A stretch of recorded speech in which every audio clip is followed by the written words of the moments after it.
কান্টিলোতে। এটা হচ্ছে আর্য রেসিডেন্সি। আমরা এসি ঘর নিয়েছি, নন এসি ঘরও আছে। ঘরে টিভি আছে সুন্দর। এখানে একটা সাইড টেবিল, মানে একটা টেবিল, একটা চেয়ার আছে। বেডটা যথেষ্ট বড়, 3জন 4জনও অনায়াসে শুয়ে পড়তে পারবেন। আচ্ছা, ওয়াশরুমটা দেখি কেমন। ওয়াশরুম বাহ, ভারী সুন্দর। ওয়াশরুমটাও খুবই সুন্দর, পরিষ্কার পরিষ্কার। সবে 5-6 মাস হয়েছে এটা।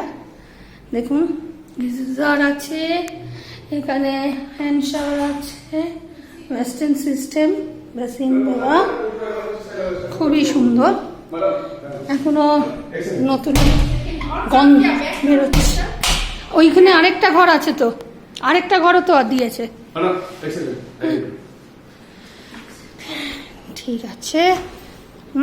অ্যান্ড বাইরে ব্যালকনিটা দেখি। বাহ, বাইরে ব্যালকনিও আছে, যথেষ্ট স্পেস।